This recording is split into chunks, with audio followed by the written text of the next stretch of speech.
La médecine génomique et les examens génétiques jouent un rôle de plus en plus central dans le champ de la santé. Dès la conception, ces technologies permettent d'anticiper des risques génétiques et d'adapter les soins en fonction du profil individuel.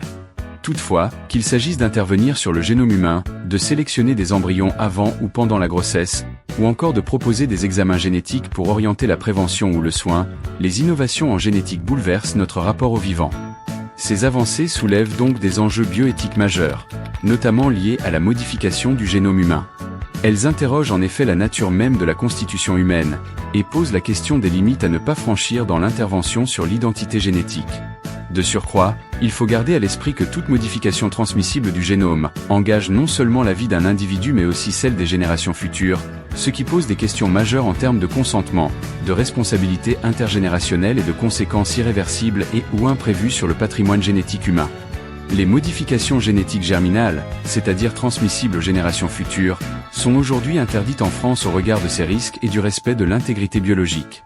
Serait-il en effet moralement acceptable de modifier le génome d'un individu de manière transmissible, sachant que ces changements affecteront également l'héritage génétique de ses descendants? Par ailleurs, qu'en est-il de la création d'embryons transgénétiques?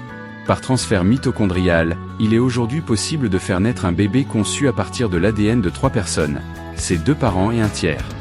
Bien qu'interdite aujourd'hui en France, de même qu'est interdite la création d'embryons chimériques, cette technique pourrait permettre de prévenir la transmission de maladies mitochondriales graves et incurables. Toutefois, elle pose aussi des questions liées à la modification de la lignée génétique, puisque les mitochondries du tiers sont transmises aux générations futures. Au-delà de cela, elle interroge aussi la notion d'identité et de filiation avec une potentielle rupture symbolique et biologique au regard de la transmission génétique, laquelle repose traditionnellement sur la transmission du patrimoine génétique de 2 parents. Par ailleurs, cette tierce personne intervenant dans la conception est-elle une simple fournisseuse de matériel biologique? Doit-elle être considérée comme un parent au sens biologique ou symbolique? Et, sur le plan de l'identité, comment les enfants nés de cette technique construisent-ils leur histoire personnelle, sachant qu'ils portent une trace génétique d'une tierce personne? Enfin, comment concilier leur droit à connaître leurs origines et l'anonymat du don? Outre les questions éthiques liées à la modification du génome, le diagnostic et la modification des embryons soulèvent également des questionnements importants. La sélection d'embryons pour éviter la transmission de maladies génétiques peut être perçue, sur le plan médical, comme un progrès permettant de réduire la souffrance et d'améliorer la qualité de vie des futurs enfants et de leurs familles. Toutefois, cette pratique soulève la question de la définition même de la maladie. Où placer la frontière entre une pathologie suffisamment grave pour justifier une sélection, et une simple variation génétique ou un handicap vécu différemment selon les contextes. Cela pose la question de l'acceptation de la différence, avec le risque de glisser d'une logique de soins vers une logique de normalisation, voire de rejet de la diversité biologique et humaine, accentuant les normes d'exclusion et la dérive vers l'eugénisme. D'ailleurs, à partir de quel moment une intervention génétique cesse-t-elle d'être thérapeutique pour devenir eugénique, et qui décide des critères définissant ce qu'il est légitime de corriger ou de prévenir? Le risque est également de vouloir sélectionner les embryons sur la base de caractéristiques non médicales orientées par des préférences subjectives, culturelles ou encore esthétiques. Enfin, qu'en est-il des bébés médicaments conçus pour sauver la vie d'un frère ou d'une sœur grâce à un don de cellules souches issues du cordon ombilical? Jusqu'où est-il éthiquement acceptable d'orienter la naissance d'un enfant en fonction d'un besoin thérapeutique pour un autre, sans instrumentaliser sa venue au monde? Le développement de la médecine génomique, et avec elle l'avènement d'une médecine de plus en plus prédictive, soulève également des interrogations. Les techniques de médecine génomique promettent des avancées majeures dans la prévention et le traitement de maladies graves, offrant la possibilité de corriger des anomalies génétiques avant qu'elles ne se manifestent cliniquement.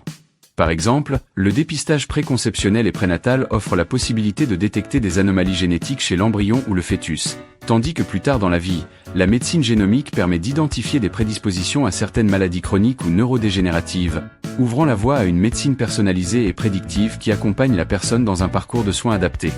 Toutefois, est-il toujours souhaitable ou bénéfique pour un individu de connaître à l'avance une prédisposition génétique à une maladie qui ne se manifestera que dans plusieurs dizaines d'années? Qu'en est-il du droit de ne pas savoir?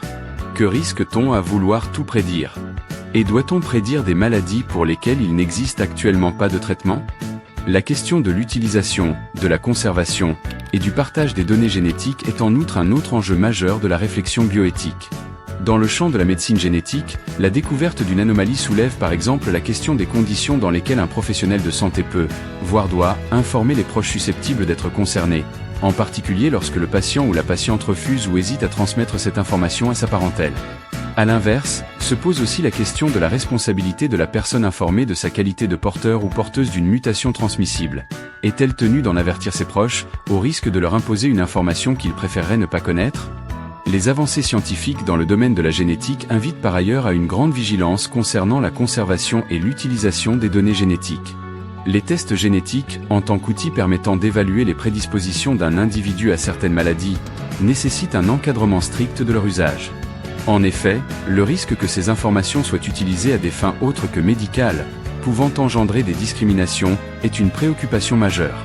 Comment alors garantir que les données génétiques ne deviennent pas un nouveau critère de tri ou d'exclusion sociale ? Par ailleurs, faut-il légaliser les tests génétiques en accès libre, au risque d'exposer les individus à des résultats mal interprétés sans accompagnement médical ? Et pour finir, comment encadrer les tests génétiques en accès libre qui permettraient à certains individus de reconstruire leur histoire familiale ou de retrouver des origines biologiques effacées, tout en sachant que leur usage est susceptible de raviver des conflits familiaux ou révéler des vérités biologiques non désirées ? Pour participer aux états généraux de la bioéthique dans votre région et contribuer aux orientations bioéthiques de demain, n'hésitez pas à vous rapprocher de votre espace de réflexion éthique régionale.